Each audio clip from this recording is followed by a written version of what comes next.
नमस्कार दर्शकों, जेके प्राइम में आपका स्वागत है। मैं हूं विनोद कुमार।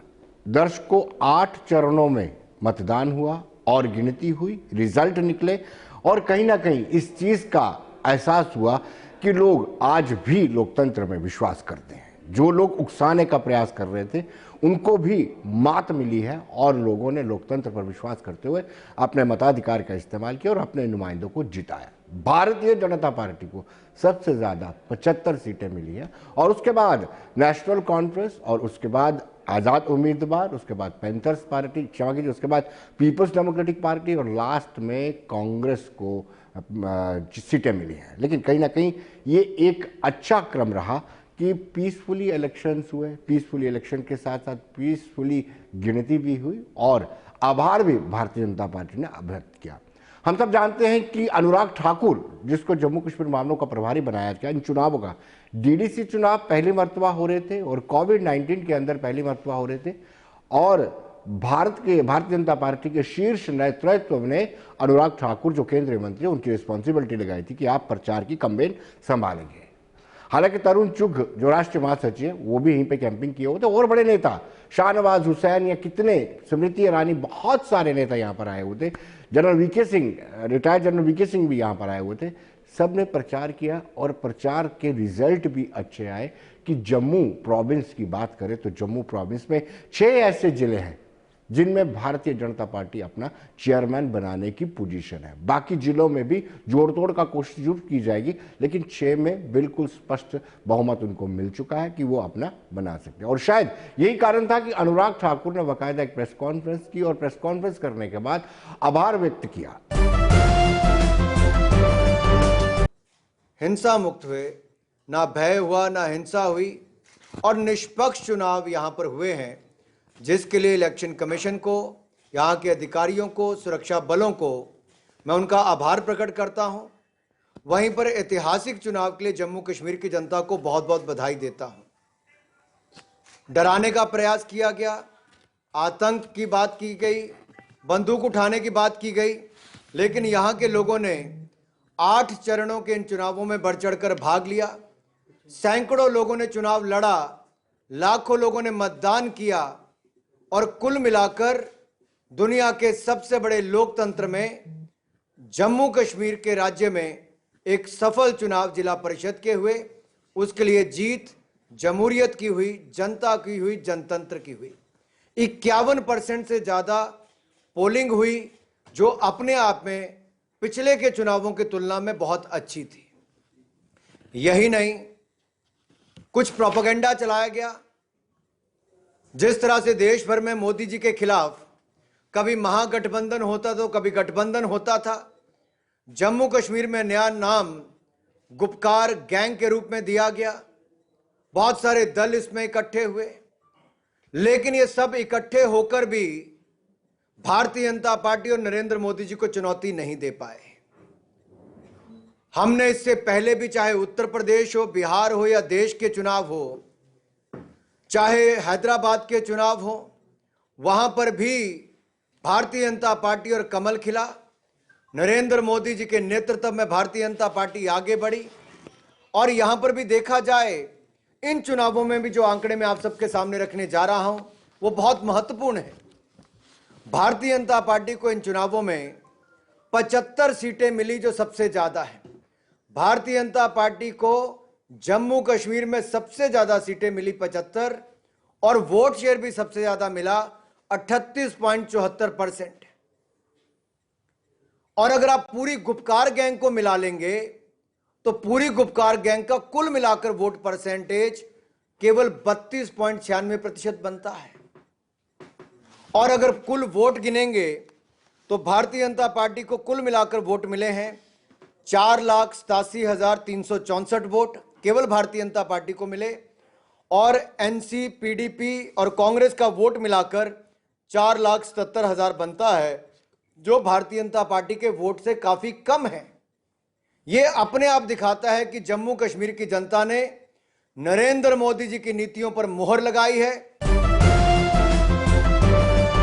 दर्शकों, अनुराग ठाकुर ने यह भी कह दिया है, यह भी स्पष्ट कर दिया है कि जब भारतीय जनता पार्टी को जीत मिली है तो इस बात की तस्दीक करता है कि 370 हटाया जाना, 35 से हटाया जाना, इसको लोगों ने पसंद किया है और इसके फेवर में ही वोट भी किया है। आइए देखते हैं। 370-35 से हटने पर जम्मू कश्मीर की जनता प्रसन्न है। यहां के चाहे गुरखा समुदाय हो, वाल्मीकि समुदाय हो, पश्चिम पाकिस्तान के रेफ्यूजी हो, शेड्यूल्ड ट्राइब हो, महिला हो, यहां के गुज्जर बकरवाल हो, इनको अगर इनके अधिकार देने का काम किया तो नरेंद्र मोदी जी की सरकार ने किया। यहां की जनता ने नरेंद्र मोदी जी के ऊपर विश्वास व्यक्त किया है, भरोसा व्यक्त किया है और मजबूती के साथ जम्मू कश्मीर की जनता भारतीय जनता पार्टी और नरेंद्र मोदी जी के साथ खड़ी है। मैं जम्मू कश्मीर की जनता का, ये जो मेन स्ट्रीम की सभी पार्टीज इकट्ठी होकर या रीजनल पार्टीज भी इकट्ठी होकर भाजपा के खिलाफ लगी, सब इकट्ठे हुए, सबने पूरी ताकत लगाई, डराने का प्रयास भी किया, आतंकवादी हमलों का भी कहा, बन टोल प्लाजा पर 4 आतंकवादी मारे भी गए, टनल भी पकड़ी गई, कैंडिडेट पर छुटपुट हमला भी हुआ। लेकिन कुल मिलाकर जम्मू कश्मीर के इतिहास में इतने निष्पक्ष, साफ सुथरे और भय मुक्त चुनाव अगर हुए हैं, ये अपने आप में एक बहुत बड़ी उपलब्धि है। दर्शकों, इससे पहले रविंद्र रैना ने प्रेस कॉन्फ्रेंस का आगाज किया और आभार व्यक्त किया, सिक्योरिटी फोर्सेस का, इलेक्शन कमीशन का आभार व्यक्त किया, लोगों का आभार व्यक्त किया, पार्टी कैडर्स का आभार व्यक्त किया और लोकतंत्र पर विश्वास करने वाले लोगों का आभार व्यक्त किया। 70 वर्षों में पहली बार जम्मू कश्मीर में जो जिला परिषद के चुनाव हुए, यह हमारे लोकतंत्र की बहुत बड़ी जीत हुई है। माननीय प्रधानमंत्री श्रीमान नरेंद्र मोदी साहब ने लाल किले की प्राचीर से तिरंगा झंडा फहराते हुए जम्मू कश्मीर की जनता को आश्वस्त किया था कि जम्मू कश्मीर के अंदर पंचायती राज कानून जो पूरे देश के अंदर लागू है, वो यहां लागू किया जाएगा। और हमारे माननीय प्रधानमंत्री जी ने जम्मू कश्मीर के अंदर पंचायती राज कानून लागू करवाकर आज जिला परिषद के चुनाव सफलतापूर्वक जो संपन्न हुए हैं। दर्शकों, अब हम बात करेंगे नेशनल कॉन्फ्रेंस की। नेशनल कॉन्फ्रेंस की उम्मीदें बढ़ गई हैं और जिस तरीके से उनको कश्मीर में और जम्मू में सीटें मिली हैं, उससे उनका मनोबल बढ़ गया। और शायद यही कारण था कि आज डॉक्टर फारूक अब्दुल्ला ने बाकायदा एक सम्मेलन बुलाया था, कॉन्फ्रेंस बुलाई थी, जिसमें पार्टी कैडर्स को उन्होंने संबोधित किया। और खासतौर पर उमर अब्दुल्ला का कहना था कि अगर हम अलायंस में ना होते, अगर हम गुप्कार अलायंस ना बनाते, तो डॉक्टर फारूक अब्दुल्ला की झोली में और भी सीटें डाल देते। आइए देखते क्या कहना है।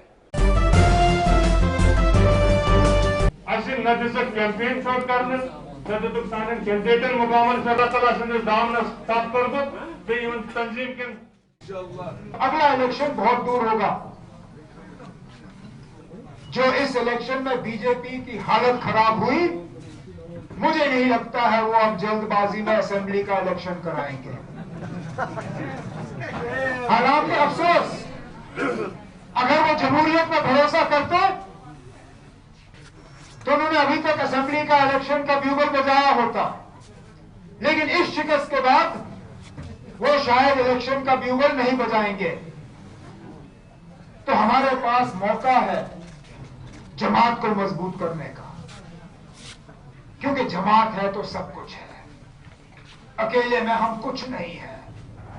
हमारी पहचान, हमारा सारा कुछ इस जमात और इस जमात के झंडे के साथ जुड़ा हुआ है। उमर अब्दुल्ला का कहना था कि भारतीय जनता पार्टी ने जम्मू कश्मीर की आवाम को मिसलीड किया है, गुमराह किया है और चुनाव को लेकर के लगातार गुमराह करती रही है। उन्होंने कहा कि 5 अगस्त 2019 को कभी भी भुलाया नहीं जा सकता और ना ही जम्मू कश्मीर की जनता इसको स्वीकार करेगी। हम इस रियासत का माहौल बिगाड़ने नहीं आए हैं। हम इस रियासत का माहौल बेहतर करने आए हैं। लेकिन अगर वाकई आप कहते हो कि जमहूरियत की जीत हुई है, तो फिर लोगों की आवाज आपको सुननी होगी और भारी बड़ी अक्सरियत से जम्मू कश्मीर के लोगों ने कहा है कि उनको 5 अगस्त 2019 कबूल नहीं है, नहीं है। ये मेरा कहना नहीं है। अब कल तक तो आप कह रहे थे ये उमर अब्दुल्ला हवा में बात कर रहा है, फारूक अब्दुल्ला के पीछे कोई खड़ा नहीं है, ये पीपल्स अलायंस, ये 2 खानदानों का अलायंस है, इनके साथ लोग नहीं है। अब हमने इलेक्शन में हिस्सा लेके आपको बताया है कि लोग भी हमारे साथ हैं। अब कब तक आप दुनिया को ये बताते रहोगे कि कश्मीर के लोग 15 अगस्त 2019 को पसंद करते हैं? कब तक दुनिया को बताते रहोगे कि जम्मू कश्मीर की आवाम जो है उनको 370 से कोई लेना देना नहीं है? क्योंकि अगर आपका यह प्रोपेगेंडा सही होता, आज आपकी यह हालत नहीं होती।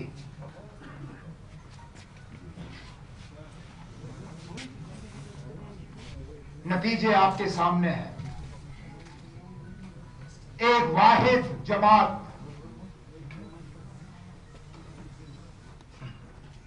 जिसकी जड़ कश्मीर में भी, जम्मू में भी, इस इलेक्शन ने साबित किया है कि आप नेशनल कॉन्फ्रेंस के खिलाफ, नेशनल कॉन्फ्रेंस की क़यादत के खिलाफ जो भी हरबे इस्तेमाल करो, जो भी साजिशें रचाए, जो भी propaganda रचाए,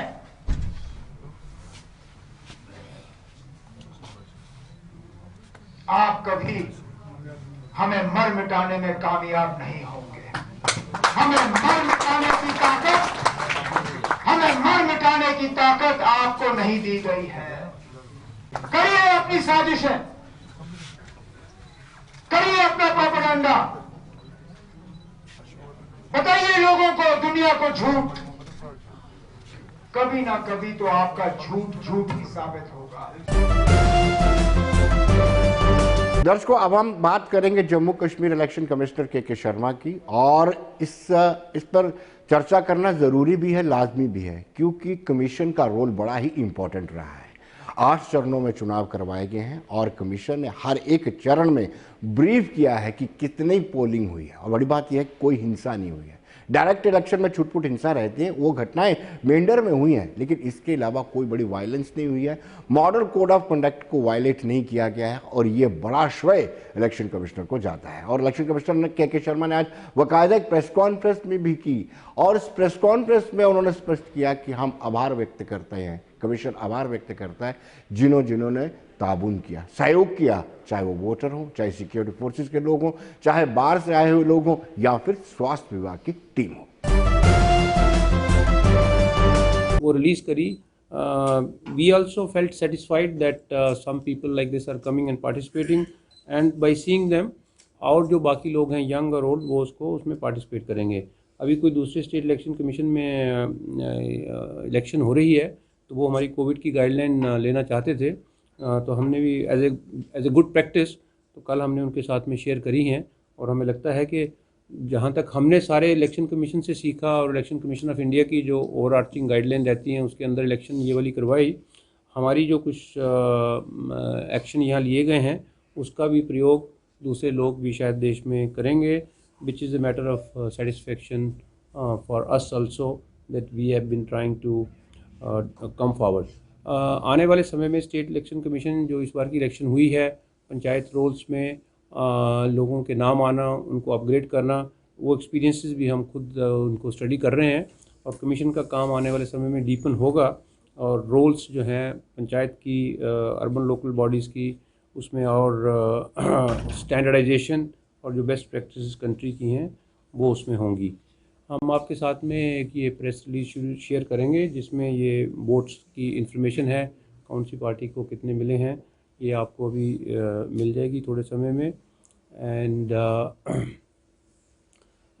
the people who have made the election successful, I would with your presence here like to recognize any election can be successful only if people come out and participate, and people, because they are the ones who are going to vote, so that we have all seen that people have come out in Jammu and Kashmir It's a matter of great satisfaction for all of us, for you all who are also part of our society in Jammu and Kashmir, and for that matter, if some of you are from rest of the country who are based here to cover the news, you are also a very important stakeholder. That's how you are here. So their presence. Secondly, the political parties, the national parties, the parties from Jammu and Kashmir who are registered with the Election Commission of India, whether recognized or unrecognized. State Election Commission does not have its own separate list of parties. So हम जो follow करते हैं, जो election commission से registered parties हैं, चाहे वो recognised हैं या अनरिकोगनाइज्ड, हमने उनको वही सभी फैसिलिटीज़ दी जो इलेक्शन कमीशन ऑफ इंडिया उनको प्रोवाइड करता है। ये इस चीज़ों का पता नहीं चलता है क्योंकि वो पार्टीज़ आती हैं, उनको कितनी गाड़ियाँ मिलना, उनके स्टार कैंपेनर्स को इनेबल करना, उनका खर्चे का ध्यान रखना, तो ये सारी चीज़ें बीच बीच में हो रही थी। और सभी पार्टीज़ की जो हमारे साथ इंटरेक्शन रही है, हमने स्टेट इलेक्शन कमीशन ने उनको इनेबल किया इमीडिएटली। जैसे हमारे अधिकारियों ने उसका जो हमारे सेक्रेटरी साहब यहाँ बैठे हैं, government of Jammu and Kashmir was kind to provide 2 senior officers who worked as officers in special duty in the state election commission. They are also here with me sitting. So these 3 senior officers and myself, we made sure that जो election कराने के लिए political parties को support चाहिए, उनका हक है, लेकिन उनके हक को एक टाइमली तरीके से उनको दे पाना और उनको इनेबल करना, ताकि उनके जो कैंपेनर्स हैं, उनके जो रिप्रेजेंटेटिव्स हैं, वो कश्मीर में जाएं, डिफरेंट डिस्ट्रिक्ट्स में जाएं, पुंछ राजौरी में जाएं, डोडा किश्तवाड़ में जाएं, कठुआ बसोली, जहाँ भी जाना चाहें, उनको इनेबल करने के लिए ये सारा काम किया गया पॉलिटिकल पार्टीज़ के लिए। और I was thanking, I wanted to recognize that who are this people who matter. So firstly it is the voters, वो जम्मू कश्मीर के लोग, पॉलिटिकल पार्टीज़, इंडिपेंडेंट कैंडिडेट्स जो अपने बलबूते के ऊपर ये इलेक्शन लड़ रहे हैं। सो इन सबको like to thank them from the State Election Commission side that if there has been a good election, then it is because of their work. दर्शकों, अब हम बात करते हैं पीपल्स डेमोक्रेटिक पार्टी की। पीपल्स डेमोक्रेटिक पार्टी की अध्यक्षा और former chief minister Mehbooba Mufti ने आज प्रेस कॉन्फ्रेंस बुलाई और इस प्रेस कॉन्फ्रेंस में अपने कार्यकर्ताओं का आभार व्यक्त किया। उनका कहना था कि हमें प्रचार का अवसर नहीं मिल पाया, लेकिन उसके बावजूद भी जो पार्टी कार्यकर्ताओं ने किया है वो अविस्मरणीय।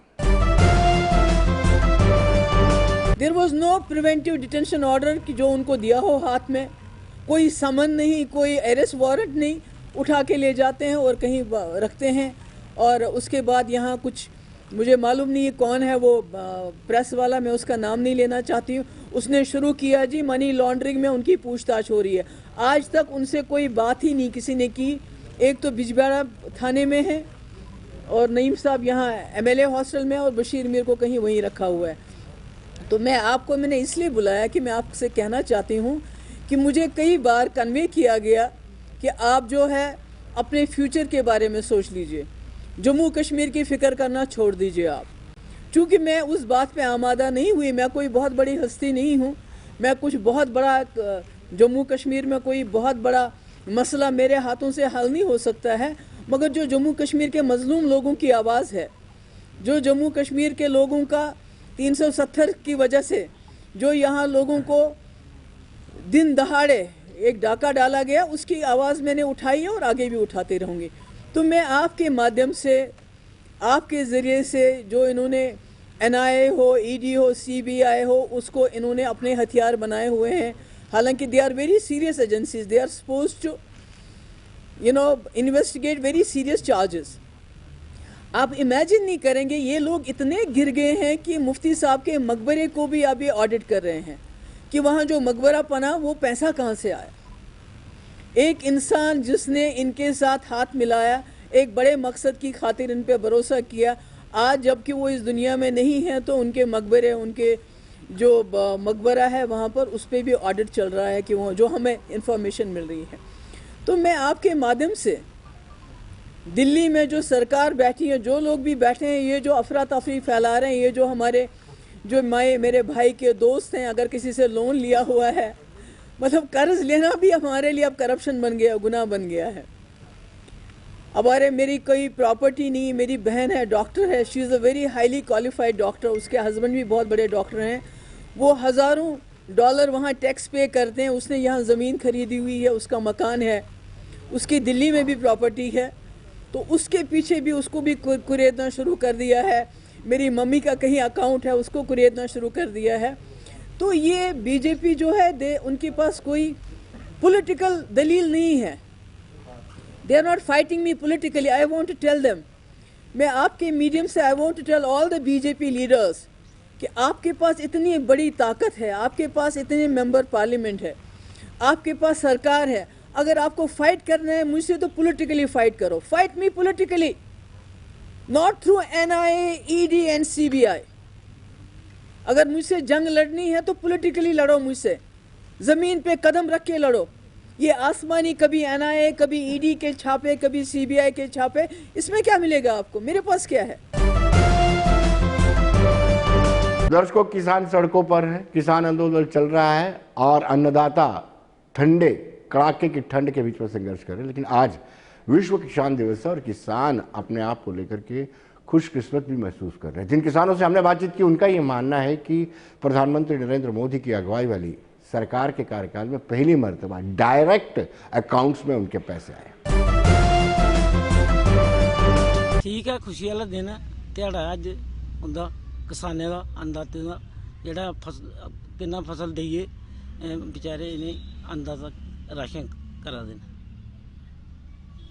और असें ठीक है, मोदी साहब ठीक करा देन किसाने वास्ते, किसाने की कुछ मुआवजा दिंदे रहिंदे न। फायदा ये मिलेगा कि जिहड़ा किसाने के खाते च पैसे पाए थोड़े जी, और मुआवजा भी मिलता रहता।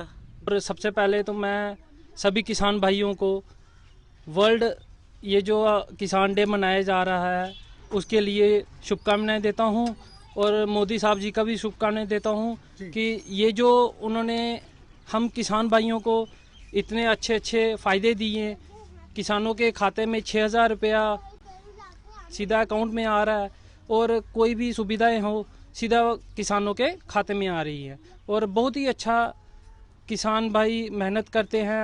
यहाँ के जितने भी किसान हैं, जम्मू के, बाहर के, सब किसान भाइयों को मैं ये बोलता हूँ कि अच्छे से किसानी करें और ताकि लोगों का पेट भर सकें। और हम ये जो किसान भाई हैं, ये अन्नदाता है, इसकी अच्छे से देखभाल करें सारे लोग। फायदा महाराज, सानू फायदा जो मोदी सरकार आई है महाराज, किसानों की फायदा महाराज। जि'यां साड़ी फसल खराब हो जाती है, पहले सानू कोई पुछदा नहीं है। भी मोदी सरकार जदों आई दी है उदों दा महाराज इन्ने मजे बजे दे महाराज। मोदी सरकार दे राज च सब कुछ मिला दा किसाने की जी। किसाने की इ'यै मुबारक देना चाहते हैं महाराज, अपना खुशी के काम करो। दर्शकों, अब हम बात करेंगे फार्मर्स की, क्योंकि आज विश्व फार्मर्स डे है, यानी वर्ल्ड फार्मर डे है। तो इस दौरान आज जिला कठुआ से बागवानी और कृषि से ताल्लुक रखने वाले किसानों को अलग अलग जगहों पे, अलग अलग सेंटर्स में भेजा गया। इन सेंटर्स में जो बागवानी की नई तकनीक है उनसे उनको रूबरू करवाया जाएगा, और नई तकनीक कैसे खेतों में इस्तेमाल की जाए उससे उनको जानकारी दी जाएगी।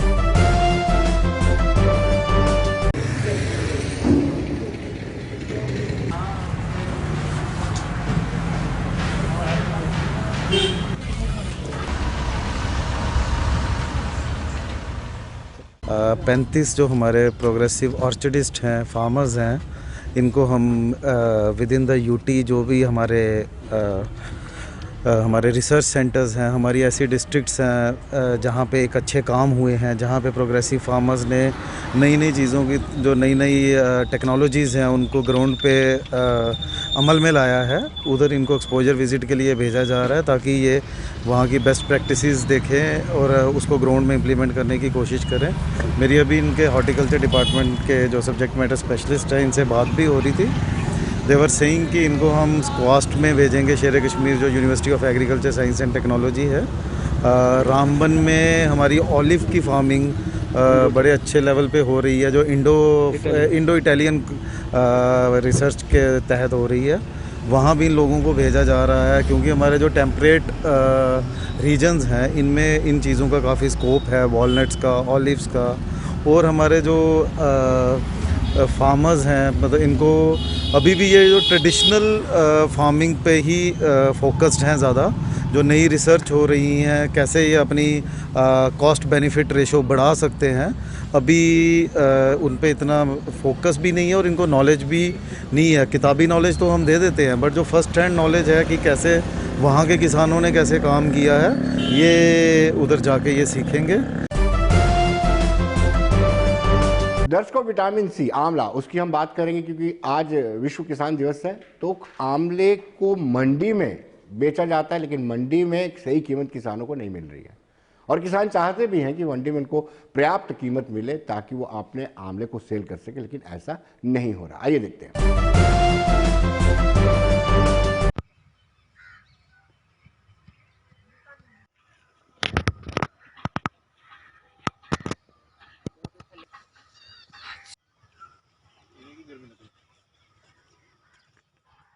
तो पहले आंवला लगाते थे और ये आंवला जाता था मार्केट में, तो बाज़ार में इसका सही मूल्य नहीं मिल पाता था, आधा ख़राब हो जाता था घर पे ही।